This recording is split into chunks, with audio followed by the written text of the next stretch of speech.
अच्युतं केशवं कृष्णदामोदरं रामनारायणं जानकी वल्लभम। जय श्री राधे कृष्ण। आप सभी का तहे दिल से स्वागत है। आज हम सुनने जा रहे हैं माघ महात्म्य का 3रा अध्याय। जय श्री राधे कृष्ण।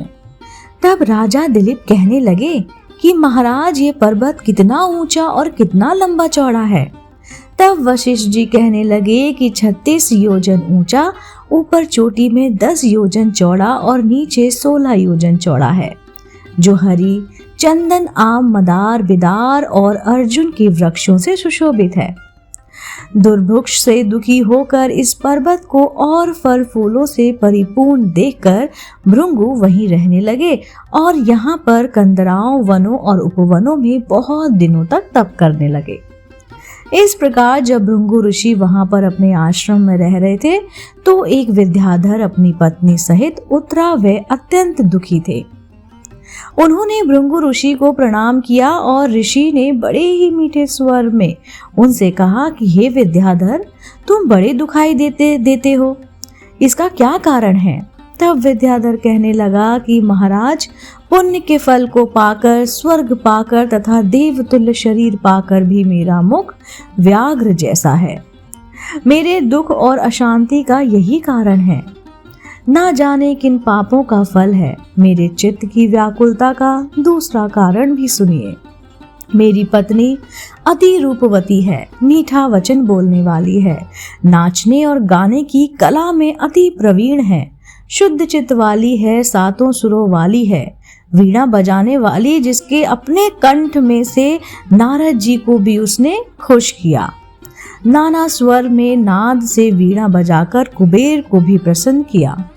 अनेक प्रकार के नाच ताल से शिवजी महाराज को भी अति प्रसन्न किया। शील, उदारता, रूप तथा यौवन में स्वर्ग की कोई अप्सरा भी इस जैसी नहीं है। कहाँ ऐसी चंद्रमुखी स्त्री और कहाँ मैं व्याघ्र मुख वाला, यही चिंता सदैव मेरे हृदय को जलाती है।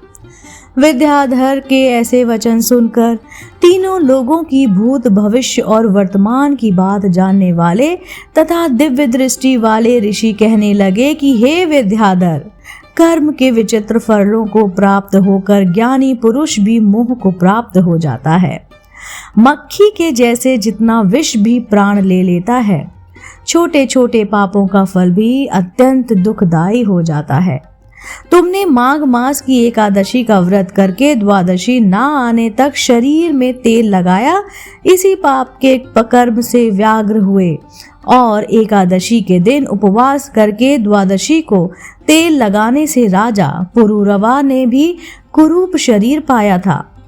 तब वह अपने कुरूप शरीर को देखकर दुखी होकर हिमालय पर्वत पर देव सरोवर के किनारे पर गया। प्रीतिपूर्वक शुद्ध स्नान कर कुशा के आसन पर बैठकर भगवान कमल नेत्र, शंख चक्र गदा पद्म के धारण करने वाले पीतांबर पहने वनमाला धारण किए हुए विष्णु का चिंतन करते राजा पुरुरवा ने 3 मास तक निराहार रहकर भगवान का चिंतन किया। इस प्रकार 7 जन्मों में प्रसन्न होने वाले भगवान राजा ने 3 महीने के तप से ही अति प्रसन्न होकर और माघ की शुक्ल पक्ष की एकादशी को प्रसन्न होकर भगवान ने अपने शंख के जल से राजा को पवित्र कर दिया। भगवान ने उसके तेल लगाने की बात याद दिलाकर सुंदर देवताओं का सा रूप दिया, जिसको देखकर उर्वशी भी उनको चाहने लगी और राजा कृतिक होकर अपनी पुरी को चला गया। भृंगु ऋषि कहने लगे कि हे विद्याधर, इसलिए तुम क्यों दुखी होते हो? यदि तुम अपना यह राक्षसी रूप छोड़ना चाहते हो तो मेरा कहना मानकर जल्द ही पापों को नष्ट करने वाली हेमकूट नदी में माघ में स्नान करो, जहाँ पर ऋषि सिद्ध देवता निवास करते हैं। अब मैं इसकी विधि बतलाता हूँ। तुम्हारे भाग्य से माघ मास आज से 5वें दिन ही आने वाला है। पौष शुक्ल एकादशी से इस व्रत को आरंभ करो। भूमि पर सोना, जितेंद्रिय रहकर दिन में 3 समय स्नान करके महीना भर निराहार रहो। सब भोगों को त्याग कर तीनों समय भगवान विष्णु का पूजन करो। जब तुम द्वादशी को शिवजी स्त्रोत और मंत्रों से पूजन करोगे तो तुम्हारा मुख देखकर सभी चकित हो जाएंगे और तुम अपने पति के साथ सुखपूर्वक क्रीड़ा कर सकोगे। माघ मास के प्रभाव को जानकर सदा माघ में स्नान करो। पाप दरिद्रता से बचने के लिए मनुष्य को सदा यत्न से माघ मास का स्नान करना चाहिए।